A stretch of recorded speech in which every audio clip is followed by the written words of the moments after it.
Welcome back to Reading Bear. Today, we will take a look at some new revenge stories. And if you enjoyed my content, please don't forget to subscribe to my channel and post some bear emojis in the comments. Let's go! First one is titled, Insurance company gave me a check for damage to my new car then took it back, so I had them hand deliver me a new check worth even more. This happened in 2015. At the time, I was 20 and started taking my first steps into the real world of being an adult. I got my first job and bought my first used car. My commute took me through the 57 to 60 interchange, also known as the worst bottleneck in California at the time and 8th worst in the US. For those not from around here, basically those two freeways merge for about a mile and a half, 2 kilometers or so, then they split into two freeways again. Everyone on the 57 always wants to get on the 60, and vice versa. The result is a clusterfuck of lane merges for a little over a minute, with everyone moving at 60 to 70 miles per hour. And, of course, there's always that one a-hole who realizes he got in the wrong lane and needs to cut over all the lanes on the freeway to do so. I had got my first used car the day before. I was borrowing my dad's spare car before this point, but this was my first car in my name. My mum took some pictures of it before I left for work. Once I got to that interchange, a motorcycle gang started splitting lanes on either side of me, easily 15 to 20 of them, and it felt like they weren't going to stop coming. One of them decided to switch lanes and cut off the car in front of me. They braked hard, I braked hard, the girl behind me, on her phone, didn't brake as hard. She rear-ended my new, used car, the dude behind her rear-ended her. I had no idea what to do. It was my first time in an accident, so I pulled over as much as I could to the shoulder, which was barely existent. A tow truck driver saw the accident and called highway patrol for us, and I got the name and insurance details for the girl who hit me. The dude behind her stopped initially, but when I tried to get his details as well, he said this car is a rental, and left the scene without giving me any info. The girl's PT Cruiser was totaled, my car had some scuffed paint and a large dent in the rear bumper, which I later found out extended all the way to the metal spare tire holder. I waited around for the gruff highway patrol officer to show up, who had very little patience with me. I didn't even know what the lane numbers were, and chastised both of us for letting the guy in the rental leave. My dad helped me file a claim through his insurance company, since I hadn't even gotten insurance set up yet, due to having the car for not even 24 hours and all. The police report said the girl was at fault. My dad's insurance contacted the girl's insurance, AAA. I got my car inspected at the place AAA told me to go. It came out to $800 IIRC, and AAA cut me a check for $800. I cashed the check, waited for it to clear, bought a new computer with the money, and everyone was happy. Or so I thought. I got a call while I was at work from the dad of the girl who hit me, a series of calls, actually. The dad claimed that the damage to my car was pre-existing and says he asked AAA not to pay me since he didn't think it was that badly damaged. I laughed it off. If the person at fault in an accident could just say, "Oh, I don't want to raise my rates. Don't pay out," then there wouldn't be a need for insurance. It was just idle, empty threats from someone who suddenly saw their rates spike. Then I was buying lunch a couple days later and my card was declined.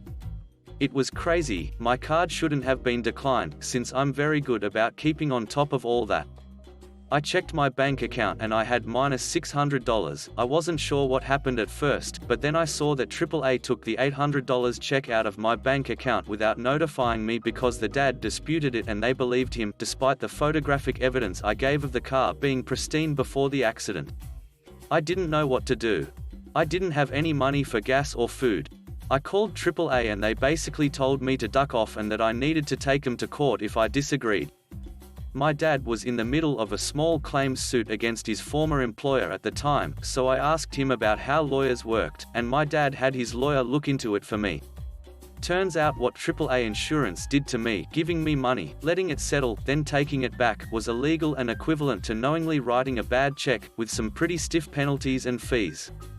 The lawyer mailed the letter and within days I got a call from the local AAA branch apologizing and trying to settle to avoid a lawsuit.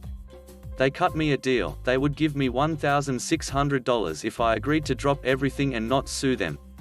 So I agreed, and the very next morning I had an AAA insurance truck show up at my doorstep to drop off a $1,600 check. I wish I knew if they went after the girl's dad or not. That's as much as I know about the story.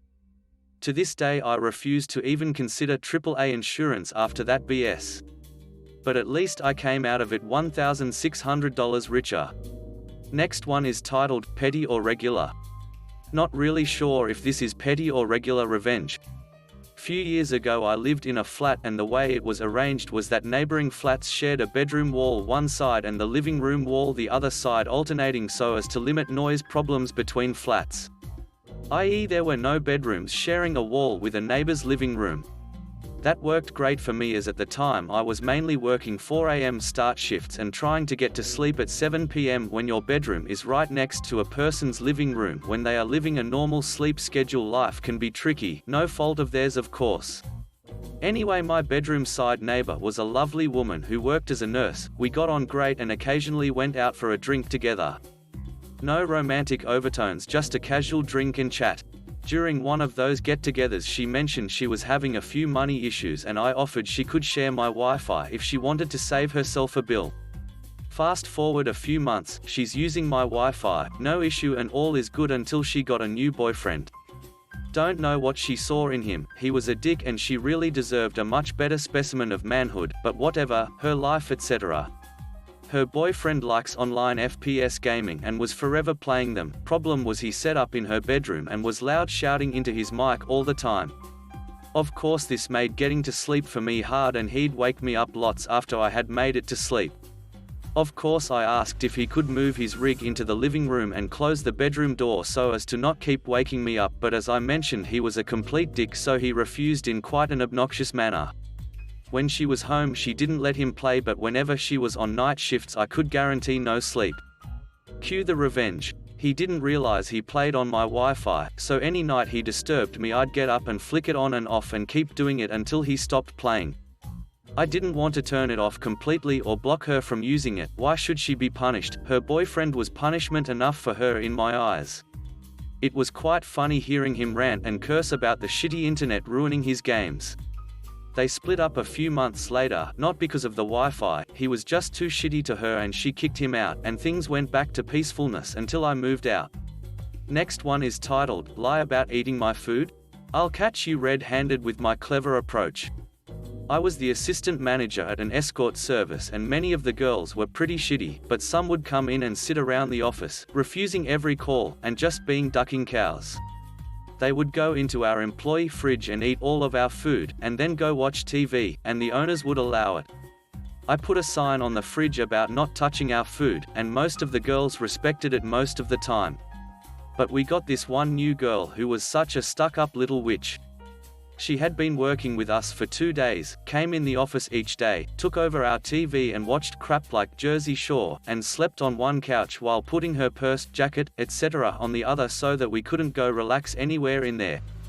I got annoyed with her on her first day because of her behavior in our office, and also because she refused every single call we tried to send her on. The final straw came when my mum, who also worked there, brought me a container of huge, fresh strawberries, and left them in the fridge so I would have something to eat for my shift when I came in.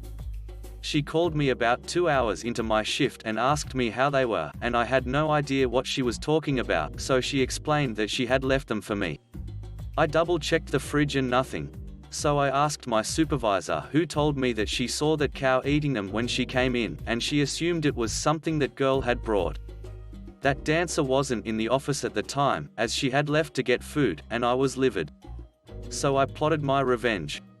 When the girl came back I unlocked the door to let her in, and, after closing the door, I asked her if she had eaten them, giving her a chance to apologize or whatever. She replied that she hadn't, so I started panicking and said that I had to find who ate them, as it was an emergency. She looked at me quizzically and asked why, so I told her that we had laced them with rat poison and were going to put them out that night to control our pest problem. It was an old building that was pretty run down. While we didn't have a rat problem, someone new could easily believe we did. She froze. I could see the panic flashing through her eyes and face, and she quickly told me again that she didn't eat them. I said okay, and I feigned concern for anyone who may have eaten them before returning to my office. She walked into the back room very quickly and I watched on camera as she sat rigidly on the couch, grabbed her phone, and called her boyfriend. I left my door cracked open and listened to her hushed panicking before she jumped up, knocked on my door and said she had to pick up a friend, and rushed from the office. I watched on camera and, as soon as she got out front, she sprinted toward her car, shaking with panic. I couldn't help but laugh hysterically. She didn't come to hang out at the office anymore after that. Next one is titled, Tell Us to Clean Better. Oh, we'll clean up really good. I used to work at Best Buy in Geek Squad and usually, the people working the closing shifts had to clean up their departments and such. We had just gotten a new manager who was an outside hire from Circuit City. He was trying to be a hard ass and flex his management powers by being a meticulous idiot about cleaning during closing duties, asking crap like, did you clean under the registers and Windex and dust etc. about every little ducking thing.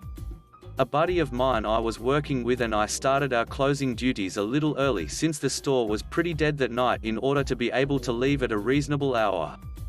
We pretty much wrapped up 15 minutes after the store closed, so we got the manager to do a walkthrough so we could leave. He's looking around and everything seems to be in order until he looks behind some signage on a shelf and runs his finger through picking up some dust. He has this crap-eating grin on his face and lets out a little weaselly laugh and says, looks like you guys still have some work to do. My buddy and I looked at each other and we both just knew what had to be done. We cleaned the entire department top to bottom, inside and out. Every drawer was emptied, dusted, wiped down, brochures organized. Every computer in the back was moved and the shelves were dusted and wiped, floors were vacuumed twice, the top stock was neatly arranged, every inch of the department was gone over with a fine-tooth comb, twice in some spots just to take longer. 10 p.m. turned into midnight, everyone else was long gone except for us three. He was looking weary and tired. Midnight turned into 2 a.m. and we were still going at it when he finally came out of the office red-eyed and exhausted and said, guys, let's go. But we still haven't dusted under the counters and, it's fine, let's go. Buddy and I took our sweet time gathering our things and clocking out. We both were also off the next day and idiot manager had to be in early for a conference call, so it made it all that much better.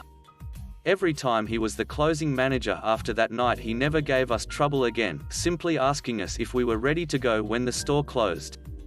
Justice prevails. Next one is titled, Be a Jerk After I Try to Return Your Lost Phone? Enjoy your road trip. About 5 years ago, I saw someone lose their smartphone in real time. I was driving behind her and saw it fly off the top of her car on a busy one-lane highway. It was a little dangerous, but I pulled over, waited for a break in traffic, and darted out to grab the phone. It was miraculously unharmed. Her background pic showed a 20-ish redhead and a boyfriend who looked like a version of FaZe Banks.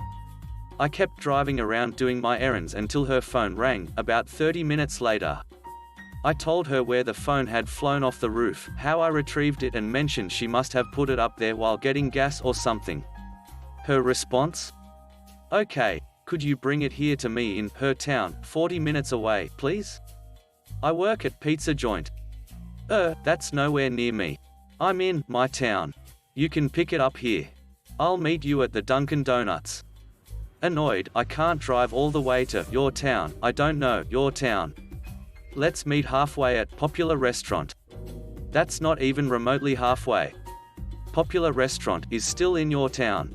Want to just pick it up later? I don't have time for this. Puts boyfriend on phone. Boyfriend, dude, what's your ducking problem? Give her back her phone, already. This went on for a few minutes, boyfriend getting tougher and tougher. I have zero tolerance for BS behavior, so I hung up on them and shut off the phone. I was going to visit my grandfather the next day, so I kept the phone on me until then. When I got to Grandad's town, 2 hours away, I turned the phone on, called the girl's father, and told him everything. He was very apologetic, and I'm guessing it wasn't his first rodeo. I told him due to her rudeness and boyfriend's thinly veiled threats, the phone could now be picked up at the local police station in my granddad's hometown. Dad's response? Looks like she'll have a 3-hour drive both ways this weekend. Sorry again. Next one is titled, Don't Get Mad, Get Even.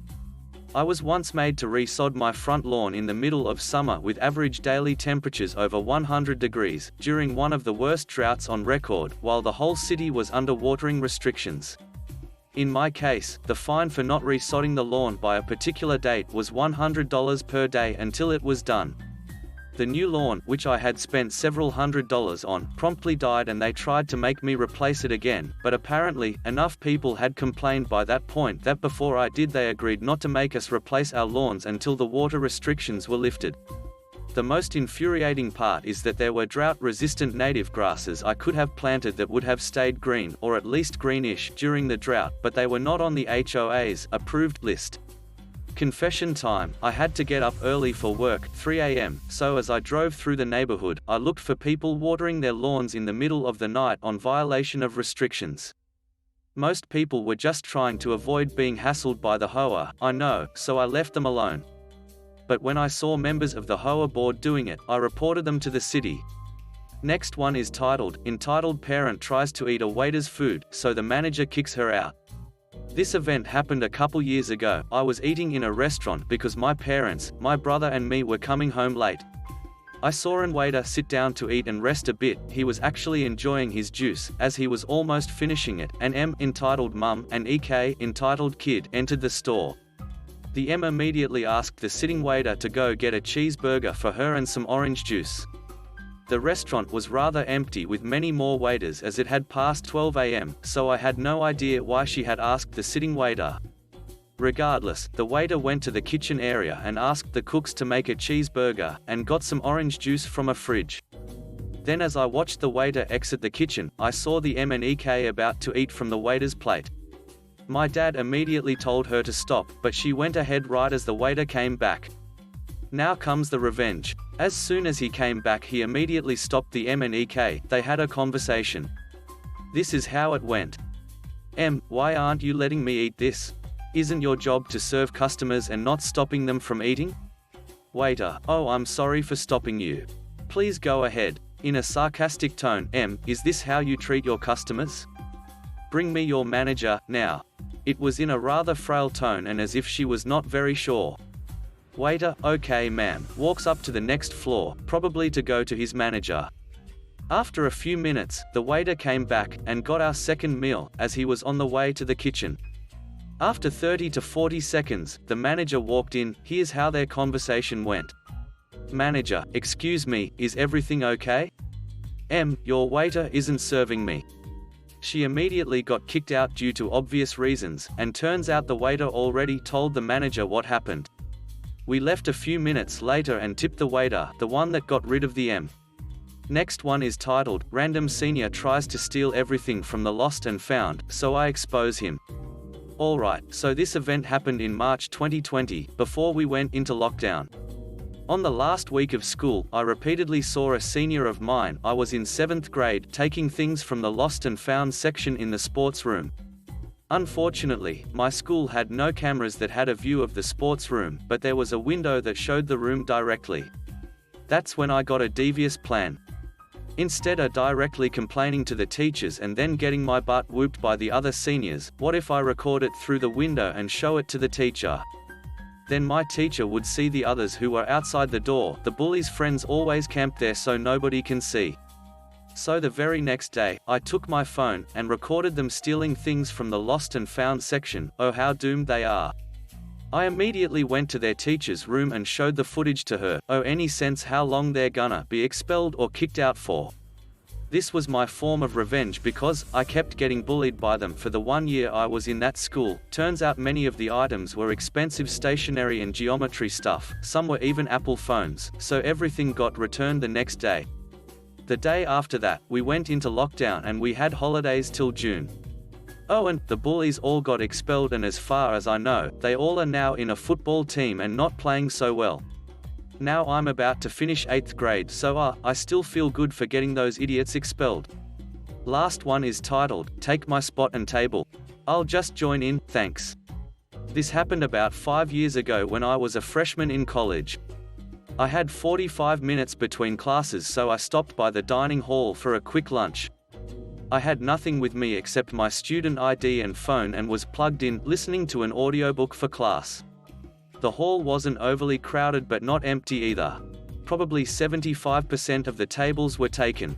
I loaded a tray with food and, as all the 2-person tables were taken, sat my tray down at an empty 4-seater. Then I went to go get a drink.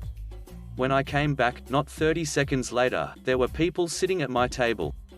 They had taken all 4 chairs and my tray of food had kind of been pushed to one edge. I did not know these people and the whole thing was a bit bizarre. There was another empty 4-person table just like it 2 tables over, so I saw no reason that they would feel the need to take this one that already had a tray of food on it. Not to mention I had never heard of anything like this happening before. The school was relatively small and most students were open, friendly people. So, I could have picked my tray of food up and found another table or confronted them and asked what the hell, but I had had a hectic day, I was starving, and only had 10 minutes to eat my food before I needed to walk back to my studio. Long story short, I was in no mood for this, so I simply pulled up an extra chair at the end and started to eat my lunch. They all sort of gave me odd looks and I just smiled and continued to listen to my book and eat. I finished in about 5 to 8 minutes, all the while them sitting in awk silence. Then I got up to put my tray away and went on my merry way. I never saw those people again. Thanks for listening.